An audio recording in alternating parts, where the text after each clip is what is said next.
Deep in the heart of a sprawling meadow, nestled under the protective shade of a towering oak tree, lay the bustling anthill of Colony Pheidole. The colony was a marvel of nature's engineering, with intricate tunnels and chambers housing thousands of diligent ants, each performing their roles with precision and dedication. From dawn until dusk, the colony buzzed with activity, a testament to their relentless work ethic. At the heart of the colony's operations was Queen Antonia, a regal and wise leader who had guided the colony through many seasons.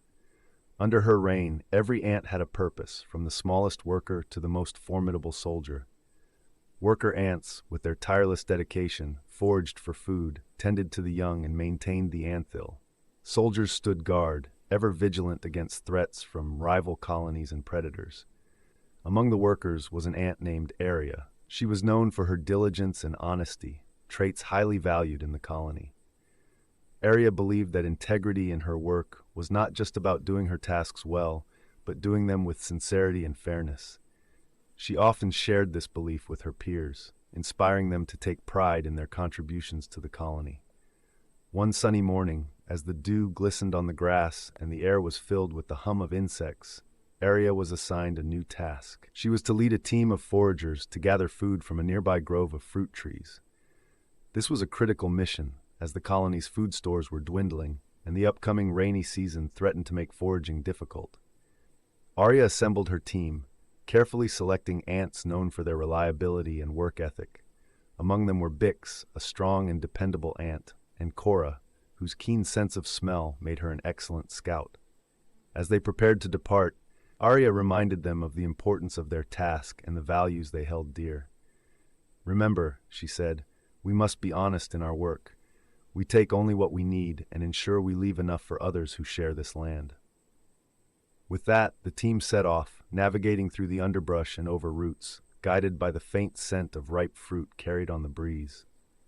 The journey was arduous, but Aria's leadership and the ants' camaraderie made it manageable. They reached the grove by midday, the branches heavy with succulent fruits. As they began their task, each ant worked with precision and care, gathering the fallen fruits and transporting them back to the anthill. Aria ensured that their efforts were efficient and fair, taking care not to strip the grove bare. True to her word, they left enough for other creatures of the meadow, honoring the balance of nature. By evening, the team returned to the colony, their mandibles laden with food. The sight of their haul brought relief and joy to their fellow ants. Queen Antonia commended Aria and her team for their hard work and integrity. "You have done well," she said. "Your honesty and diligence have ensured our survival for another season." As the colony celebrated, Aria felt a deep sense of fulfillment. She knew that their success was not just in the food they had gathered, but in the values they upheld. It was a reminder that honesty in their work strengthened the colony, fostering trust and unity among its members. The celebration in Colony Pheidole was short-lived. The next day, scouts reported a troubling sight: a swarm of red ants, known for their aggressive nature and relentless raids, was advancing towards the meadow. These ants were notorious for their disregard for other colonies, often leaving devastation in their wake. Queen Antonia convened an emergency council, summoning the colony's most trusted leaders, including Aria. The mood was tense as they discussed their options.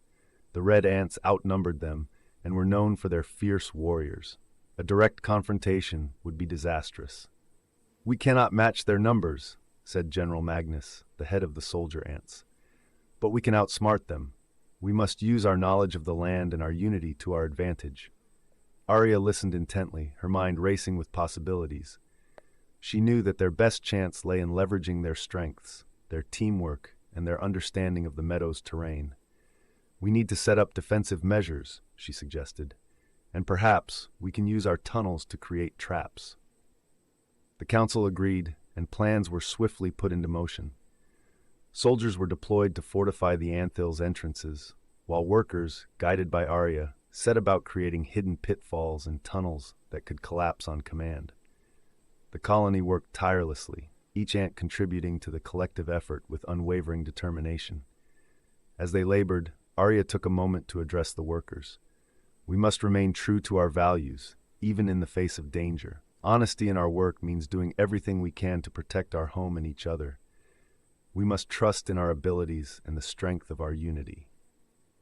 The red ants arrived the following day, a crimson tide surging through the meadow. Their leader, a formidable ant named Tyrannus, approached the anthill, his eyes glinting with malice. "Surrender now," he demanded, "or face annihilation." Queen Antonia stood firm, her antennae raised in defiance. "We will not surrender. This is our home, and we will defend it with our lives." Tyrannus laughed, a harsh and grating sound. "So be it," he snarled. "Prepare to be overrun." As the red ants advanced, they were met with fierce resistance. The soldiers of Colony Pheidole held their ground, their training and strategic positioning giving them an edge. Meanwhile, the hidden traps and collapsing tunnels created chaos among the invaders, slowing their progress and causing disarray. Aria moved through the fray, coordinating efforts and ensuring that every ant played their part. Her leadership was a beacon of hope, her calm and decisive actions inspiring those around her. The battle raged on, but gradually, the tide began to turn in favor of Colony Pheidole. Despite their ferocity, the red ants were unprepared for the level of resistance they encountered. Their ranks thinned and their morale waned. Tyrannus, seeing his forces falter, called for a retreat. The red ants withdrew, leaving behind a battlefield littered with the fallen. In the aftermath, the colony gathered to assess the damage and tend to the wounded. It had been a hard-fought victory, but they had defended their home with honor. Queen Antonia praised the colony's resilience and the strategic brilliance that had saved them. "Aria," she said, "your leadership and commitment to our values were instrumental in our victory. You have shown that honesty in our work is not just about daily tasks, but about standing true to our principles in the face of adversity." Aria nodded, her heart swelling with pride. She knew that their victory was a testament to the power of unity and integrity. As the colony worked to rebuild, they did so with renewed determination, knowing that as long as they remained honest and true to each other, they could overcome any challenge.